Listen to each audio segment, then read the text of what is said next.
Их хурлын дарга болон гишүүдтэй энэ өдрийн мэнд хүргье. За тэгэд эдийн засаг сайжирсан үед нь энэ ашигт малхамлын эрэлт ихсэн биерж хэрэгтэй. Одоо хямарсан үед нь биерж хэрэг болчдөг. Энэ л одоо хамгийн ойлгомжтой асуудал болчиход байгаа юм. Уг нь энэ ашигт малхамлын биержийн үйл ажиллагаа төлөвшөх нь одоо Монгол улсын урт хугацааны хөгжилд одоо их тустай салбар гэж одоо боддtiin. Тэгэхээр ер нь бид нар хизээ энэ тогтвортой хугацаанд ажилтдаг юм ер нь системтэй болох юм бэ гэж асуумаар. За хоёрт нь энэ хуулийн 13-т одоо өөрчлөлт оруулахаар тусгсан байна.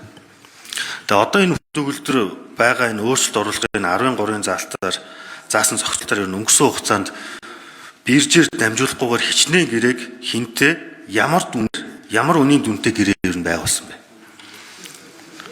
Тэгэд эдгээр гэрээг ер нь байгуулагдаж байх үед тухайн үед ашигт малхамлын бүтээгдэхүүний биржийн дундаж үнэ нь ер нь ямар байсан тал мэдээлэл байна уу гэж. За тэгэд одоо энэ өөрчлөх гэж байгаа оруулж ирж байгаа энэ 13-ын заалт бол маш их ноцтой заалталтай. Ер нь ингээд үр дагавар энэ хэдэн зуун сая доллараар хэмжигдэх ийм одоо ганц одоо заалт ирнэ. Ийм заалт байдаг. Тэгэхээр энэ 13 дээр тэр Монгол улсын хурал шийдвэрлэж болно гэдэг өгүүлбэрээр төгсөж байгаа нь ерөөсөй ойлгомжгүй байгаа юм л да. Энэ оруулахгүй байж болох юм шиг их хурлаар ийм заалт байгаа. Энийг бас юу яаж болохгүй байсан юм уу гэж асууж байгаа.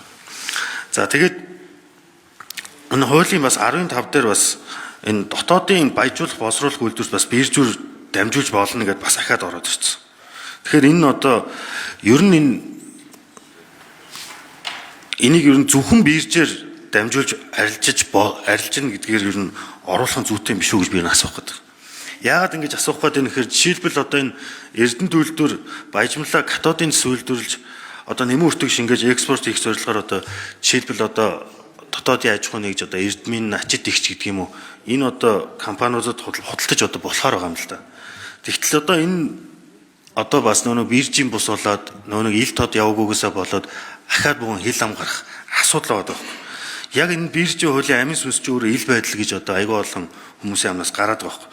Тэгэхээр энэ дотоодын одоо энэ борлуулж байгаа ч гэсэн ил тодор явуулахын тулд биржээр явуулах нь зөв юм шүү гэсэн ийм юмыг асууя. За жавхлан сайд хариулт өгье. Бямсар өгшний асуулт хариулъя. Энэ ийм юм байна. Одоо энэ биржийн хуулинд орж байгаа энэ нэмэлтүүд маань харин улам их хүрээгээд хэлж байгаа байхгүй. Одоо байгаа зохицуултаараа зөвхөн экспорт хийж байгаа. Баяжуулах нь орхигдсон. Харин энэ удаагийн өөрчлөлтөөр баяжуулах үйлдвэрүүдэд ч гэсэн дотоодын биржээр явуулна гэдэг нэмэлт зохицуулт орж ирж байгаа гэсэн үг. Өөрөөр хэлбэл биржээр явах байгалийн баялаг маань хүрээ нэмэгдэж байгаа гэсэн үг юм. Тэгэхээр тэр болно гэж оруулах уу, заавал оруулах гэх үү, одоо хэлцэх үедээ бол энийг шийдвэрлэж болох байх гэж бодож байна. Ямар ч байсан хүрээгээд хэлж байгаа. Илүү их ил тод болж байгаа гэсэн үг. Ард түмний байгалийн баялаг илүү их нүдэн дээгүүр явнаа л гэсэн үг. Тэгэхгүй болохоор одоо нэг хэдэн баяжуулах үйлдвэрүүд маань ингээд бага хөрөнгө оруулалт хийсэн ингээд эдгээр түүхий идэ хаанаас авахаа мэдэхгүй авсан оноо ингээд баяжуулдаг экспортлох гэхээр хил дээр очиод бомб дээр очиод таг гацж байгаа байхгүй. Экспорт байхгүй биржийн хууль гарснаас хойш энэ баяжуулах үйлдвэрүүдийн экспорт таг зогссон. Бидний алдаа байсан. Одоо энийг үннээ хэлэх хэрэгтэй. Үннээ хэлээд одоо энийг явуулъя. Гэхдээ зөвхөн бирж шүү. Ийм л зохицуулт нэмж орж ирж байгаа гэдгийг хэлье.